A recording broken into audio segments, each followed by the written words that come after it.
Class 10th board exam में एक 6 अंक का काफी सिंपल क्वेश्चन पूछता है, बार बार हर साल लगभग लगभग फ्रीक्वेंटली पूछा जा रहा है। और क्योंकि पिछले साल नहीं पूछा गया है क्वेश्चन, तो इस साल पूछे जाने के जो चांस है वो बहुत ज्यादा हो गया है, पहली बात तो। और दूसरी बात, क्वेश्चन बड़ा आसान है। मैं आपको पहले एक बार क्वेश्चन समझाऊंगा, फिर उसके बाद आपको आंसर समझाऊंगा, फिर उसके बाद आपको एग्जाम में क्या लिख करके आना है, एग्जाम में क्या और कैसे लिख के आना है। ये मैंने नोट्स भी कंप्लीट दे दिए, मैं आपके साथ नोट्स भी सारा डिस्कस करूंगा। ठीक है, तो हम जल्दी से कोशिश करते हैं पहले क्वेश्चन समझने की। ठीक है, अदरवाइज वीडियो बहुत लंबी हो जाएगी। तो एक बार ढंग से पहले हम लोग तसल्ली से क्वेश्चन समझ लेते हैं, तो इसको आंसर लिखने में आसानी होगी इससे। ठीक है, क्वेश्चन है कि सिद्ध करें कि श्रेणी क्रम में जुड़े हुए प्रतिरोधकों का समतुल्य प्रतिरोध उन प्रतिरोधकों के अलग अलग प्रतिरोध के योग के बराबर होता है।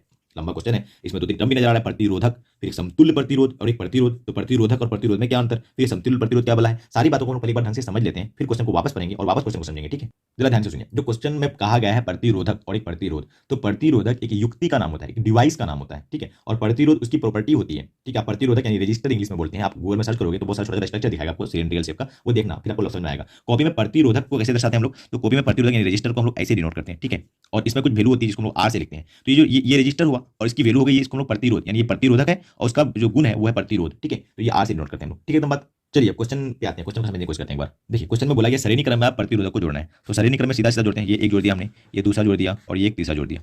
ठीक है, और ये प्रतिरोधक है, इनकी प्रतिरोध होगी जैसे मान जाओ इसकी R1 है, इसकी R2 है, इसकी R3 है। पर क्वेश्चन में कह रहा है कि इन तीनों को हटा करके ना भाई आप एक ही कोई लगाओ, तीनों हटा करके लगाओ, एक ही लगाओ। जैसे मैंने इन तीनों को हटा करके बस कोई एक ही लगाया, और ये जो मैंने एक लगाया ना, ये इन तीनों के बराबर काम करने चाहिए, इन तीनों के बराबर काम करने चाहिए, जिसको हमने RS कहा है। ठीक है, RS क्यों मैं भी बताता हूं आपको। इन तीनों के बराबर हो मैंने ऐसा नहीं कहा, और किताब में भी लिखा है इन तीनों के बराबर नहीं, इन तीनों के बराबर काम करने चाहिए। इसी बात को किताब वाला लिखता है समतुल्य प्रतिरोध। क्या लिखता है, समतुल्य प्रतिरोध, यानी जो ये RS है ये इन तीनों का समतुल्य प्रतिरोध है, बराबर है ऐसा जरूरी नहीं है। आइए समझ, दोनों बात में डिफरेंस है भाई। ठीक है, अब ये जब मैंने इन तीनों को हटाकर ये लगाना है तो इसकी वैल्यू कितनी होगी सर, तो इसकी वैल्यू कितनी होगी, देखो इसकी वैल्यू होगी RS बराबर R1 plus R2 plus R3। तो देखो RS ये इसके इन तीनों के सम के बराबर आ गया, ये और बात है। ठीक है, तो इसी को हम लोग बोलते हैं कि ये समतुल्य प्रतिरोध है R1 R2 और R3 की। अब क्वेश्चन को एक बार समझते हैं। देखो जरा क्वेश्चन क्या लिखा है, सिद्ध करें कि श्रेणी क्रम में जुड़े, तो श्रेणी क्रम ये हो गया सीधा सीधा। ठीक है, ये श्रेणी क्रम बोलते हैं। ठीक है, प्रतिरोधकों का समतुल्य प्रतिरोध, ये प्रतिरोधक, ये प्रतिरोधक, ये प्रतिरोध। अब इन प्रतिरोधों का समतुल्य प्रतिरोध, ठीक है, समतुल्य प्रतिरोध RS का हमने, प्रतिरोधक है यहाँ पे समतुल्य प्रतिरोधक, उसका समतुल्य प्रतिरोध उन प्रतिरोधकों के, इन प्रतिरोधकों के अलग अलग प्रतिरोध के योग के बराबर होता है, के योग के बराबर होता है। आया समझ, ये वाली बात हमको करना है प्रूफ। RS बराबर R1 plus R2 plus R3, इसी बात को क्या करना है हमने, प्रूफ। ठीक है, चलो अब प्रूफ सीखते हैं एक बार। तो जैसा हमने क्वेश्चन सीखा वैसा मैं आपको एक बार 1 मिनट में प्रूफ समझा देता हूँ, फिर उसके बाद सारा क्वेश्चन वगैरह पढ़ेंगे एग्जाम में क्या और कैसे लिख के आना, फिर आपके लिए बहुत आसान हो जाएगी चीजें। ठीक है, देखो प्रूफ करने के लिए सबसे पहले आपको एक डायग्राम बनाना है, और डायग्राम को जब ऐसा बनाओगे, देखो ये एक मैंने रजिस्टर लिख दिया, यहाँ पे दूसरा रजिस्टर यानी प्रतिरोधक, और ये तीसरा प्रतिरोधक। ठीक है, और उसको मैंने एक यहाँ पे लगा दिया खूबसूरत सा बैटरी के साथ। ठीक है, एकदम बात। और बैटरी की वोल्टेज मैंने दे दी है V, यहाँ पे R1, यहाँ पे R2 और यहाँ पे R3 वैल्यू दे दी मैंने। ठीक है, और उसके बाद यहाँ से आपको करंट जाते हुए दिखा देना है I, और ये करंट जो I गई है वो वापस आ जाएगी। ठीक है, एकदम बात।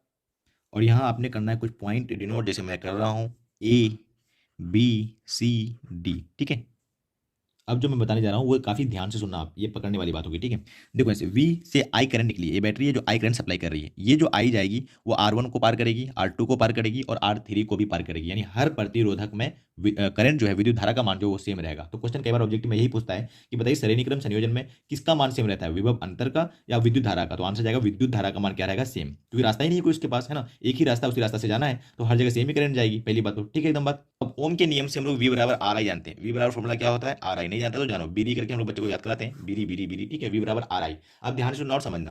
देखो यहाँ पे R अलग है, यहाँ पे जो ना I है और जो यहाँ पे I है, दोनों जगह I सेम है। ठीक है, पर R अलग है, यहाँ पे R अलग, यहाँ पे R अलग। इसका मतलब V का मान इस दोनों पॉइंट के बीच अलग होगा, इस दोनों पॉइंट के बीच अलग होगा, इस दोनों पॉइंट के बीच अलग होगा। क्यों ऐसा मैं कह रहा हूँ, क्योंकि I हर जगह सेम है। अब देख लो ना, यहाँ पे V है, यहाँ पे R1 करोगे, यहाँ पे अगला में R2 करोगे, I तो सेम है, अगला में R3 करोगे, तो देखो ये I सेम है और R I सब अलग अलग है, तो इससे जो चीजें आएगी वो अलग अलग नहीं आ जाएगी। तो ये V होता है तो उसको V1 बोल देंगे, इधर V2 बोल देंगे, इधर V3 बोल देंगे। आइए समझ, तो इसका मतलब AB के क्रॉस यानी AB के आर पार जो पोटेंशियल होगा वो होगा V1, और BC के आर पार जो पोटेंशियल होगा वो होगा V2, और C और D के क्रॉस जो पोटेंशियल होगा वो होगा V3। बस बात खत्म हो गई है, लगभग लगभग अब ये प्रूफ होने को आया है। अब आप ध्यान से सुनना और समझने की कोशिश करना। देखो कैसे प्रूफ करेंगे। सबसे पहले हम लोग लिखेंगे V1 बराबर क्या हो गया, IR1, इसको मैं नाम देता हूँ समीकरण 1। उसी तरह V2 और V3 लिख लेता हूँ मैं फटाफट। ठीक है, तो मैंने V1 V2 V3 सारा लिख लिया। अब क्या मैं करूंगा, ये जो बनाया है मैंने, इन तीनों को हटा के मैंने एक लगाना था ना, जिसको हमने समतुल्य प्रतिरोध कहा था, तो मैं वो डायग्राम बना लेता हूँ फटाफट। अब तो डायग्राम बना लिया, ये R1 R2 R3 की जगह मैं क्या रखूंगा, RS रखूंगा, और यहाँ पे V, ये सेमी बैटरी है, सब कुछ सेमी चल रहा है, ये V तब करंट I सप्लाई कर रहा था, अभी करंट I ही देगा, है ना। अब यहाँ भी ओम का नियम, यहाँ हम लोग लिख सकते हैं ओम के नियम से, यहाँ भी हम लोग ओम का नियम अप्लाई करेंगे तो क्या मिलेगा हम लोग को, देखिए ओम का नियम लगाएंगे तो हमको मिलेगा V बराबर D, ठीक है। तो I इंटू RS, ठीक है, यहाँ पे RS है, यहाँ पे R1 R2 3 मैंने कैसे कर दिया था। अब देखो जरा, ये जो यहाँ पे V1 V2 V3 है वो दे कौन रहा है, V1 V2 V3 दे कौन रहा है, ये बैटरी तो दे रहा है, इसका मतलब V जो है वो V1 V2 V3 में बढ़ गया। हम लोग कह सकते हैं जो ये V है ये एक्चुअली में V1 plus V2 plus V3 के बराबर है, और ये इधर क्या है right hand side I into RS। अब देखो V1 बराबर समीकरण 1 2 3 से रख सकते हैं हम लोग, V1 बराबर क्या है IR1, तो देखो ये IR1, ये IR2 और ये IR3, और बराबर क्या हो गया IRS। अब यहाँ से हर जगह क्या कॉमन आ जाएगा, I कॉमन आ जाएगा, तो I को ले लिया हमने common, R1 plus R2 plus R3, और बराबर क्या हो जाएगा I इंटू RS। देखो I ने I को मार दिया, तो यहाँ से क्या बचा, RS बराबर R1 plus R2 plus R3। Prove हो गया भाई, इतनी सी प्रूफ है, ठीक है, इतनी सी ही प्रूफ है। बाकी आपको लैंग्वेज लिखते हुए आना चाहिए, ठीक है ना, लैंग्वेज लिखते हुए आना चाहिए। देखो इतना छोटा सा प्रूफ है, एक बार प्रूफ को ढंग से समझ लोगे ना, आपको लिखने में कोई दिक्कत नहीं होगी, ठीक है। चलो हम लोग देखते हैं लैंग्वेज इसकी। अब लैंग्वेज ध्यान से सुनना और समझने की कोशिश करना।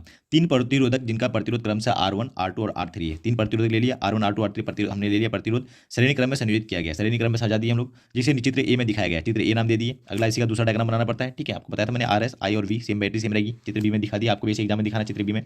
अब देखो क्या लिखा, माना तीनों प्रतिरोध से धारा I प्रवाहित होता है, माना क्या, रास्ता ही एक है तो I ही जाएगा, और यहाँ से वापस करंट I आ जाएगी, ठीक है, वापस करंट I आ जाएगी हो रही है। और प्रतिरोधक ए बी बी सी और सी डी के सिरों के बीच विभवांतर V1 V2 V3 है। यहाँ पे पोटेंशियल डिफरेंस कितना होगा, यहाँ पे V1 है, यहाँ पे V2 है, और यहाँ पे V3 है, कोई दिक्कत नहीं होनी चाहिए।